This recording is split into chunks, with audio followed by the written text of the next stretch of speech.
বৃষ্টি ভেজা সকালে ছাতা মাথায় ক্রেতাদের ভিড় মিষ্টির দোকানে। এবারে সবচেয়ে বেশি চাহিদা ম্যাঙ্গো, রসগোল্লা ও গঙ্গারামপুরের দই। এছাড়াও জলপাইগুড়িতে এবার জামাই ষষ্ঠী উপলক্ষে জামাইরা শাশুড়ির জন্য অভিনব এক উপহার কিনতে পারছেন। আসলে জামাই ষষ্ঠীর দিনে জলপাইগুড়িতে চলছে বৈশাখী মেলা, ফলে সেখানে থাকা বাংলাদেশে ঢাকায় জামদানির স্টল থেকে একটি শাড়ি কিনে নিয়ে শাশুড়িকে উপহার দিতে পারছেন জামাইরা। তবে সবচেয়ে বেশি চাহিদা এবার দেখা যাচ্ছে ম্যাঙ্গো, রসগোল্লার। কলকাতার মিষ্টির দোকানগুলোতে কয়েক বছর ধরে চাহিদার শীর্ষে রয়েছে mango, rasgulla.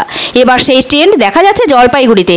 Jalpaiguri, Dinbazar, Maynaguri bus stand, Dhapganj সহ সর্বত্রই মিষ্টির দোকানে আজ সকাল থেকে ভিড় দেখা যায় ক্রেতাদের। মিষ্টির পাশাপাশি দেদার কেনাকাটা চলছে গঙ্গারামপুরের দই। এছাড়াও জামাই ষষ্ঠীর দিন ফল কিনতেও ভিড় দেখা যায় ক্রেতাদের। আম, জাম, কাঁঠাল, লিচু প্রভৃতি কিনে নিয়ে যাচ্ছেন ক্রেতারা। তবে এবার দাম একটু চড়া। আসলে জামাই ষষ্ঠী বলে কথা, দাম বেশি হলেও জামাইয়ের জন্য কিনতেই হবে সেরা মিষ্টি ও ফল। এছাড়াও কিনে নিয়ে যাচ্ছেন হাত পাখা। এক একটা হাত পাখা এদিন বিক্রি হচ্ছে 50 টাকা দরে। অন্যদিন এই হাত পাখার দাম থাকে 20 থেকে 25 টাকা। জামাই ষষ্ঠী বলে কথা, তাই হাত পাখা তো লাগবেই। সে কারণে দাম বেশি হলেও কিনতে হচ্ছে হাত পাখা। ক্রেতারা জানালেন, বৃষ্টির কারণে তাপমাত্রার পারদ কিছুটা নেমেছে, ফলে জামাই ষষ্ঠীর দিন কিছুটা শীতল আবহাওয়ায় কাটবে আমাদের এই বিশেষ দিন। অনেকে আবার মিষ্টি কিনতে ছুটছেন বেলাকোপা। বেলাকোপার চমচম ভারত বিখ্যাত, ফলে জামাইয়ের পাতে বেলাকোপার চমচম রাখতে চাইছেন অনেকে। শুধু বড় মিষ্টির দোকানেই নয়, ছোট মিষ্টির দোকানগুলোতেও সকাল থেকে ভিড় লক্ষ্য করা যাচ্ছে। কোনো দোকানে রসমালাই তো কোনো দোকানের মালাই চপ বিখ্যাত, ফলে বেলা গড়ার সঙ্গে সঙ্গেই সেসব দোকানে নিমেষে উধাও এই রকমারি মিষ্টি। শুধু মিষ্টির দোকান, কাপড়ের দোকান নয়, দশকর্মার দোকানেও ভিড় করে ষষ্ঠী পুজোর উপকরণ কিনছেন অনেকে। এছাড়াও ফুলের দোকান বসেছে অনেক জায়গায়।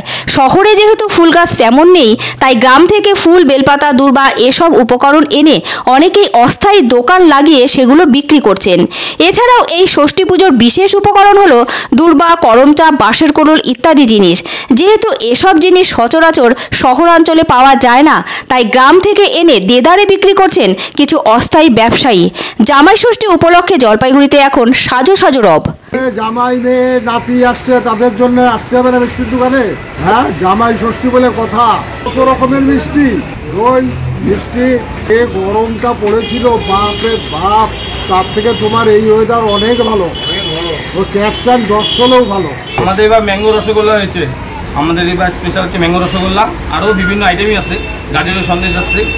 জামাই ষষ্ঠী স্পেশাল এইগুলো যা যা বানায় তার থেকে এবার দ্বিগুণ বানানো হয়েছে, আর নিত্য নতুন আইটেম দেওয়া হয়েছে। দই তো আছে, ক্ষীর দই আছে গঙ্গারামপুরের, ভাষা দই আছে। পাখার বিক্রি প্রতিবারের তুলনায় এবার তো ভালোই লাগছে আর কি। একটা পাখা 20, 25, 30ও যাচ্ছে আর কি। হ্যাঁ, চাহিদা ভালো। আগেবারের তুলনায় এবার বাজার ভালোই, মানে লকডাউনের পরের থেকে আস্তে আস্তে বাজার ভালোই হচ্ছে। বাজারে ষষ্ঠীর বাজার করতে পাখা কিনলাম, এবার তো ডবল দাম হয়ে গেছে। গেলবার 20 টাকা করে কিনছে, এবার 40 টাকা যাচ্ছে, কোনোখানে 50 টাকাও যাচ্ছে।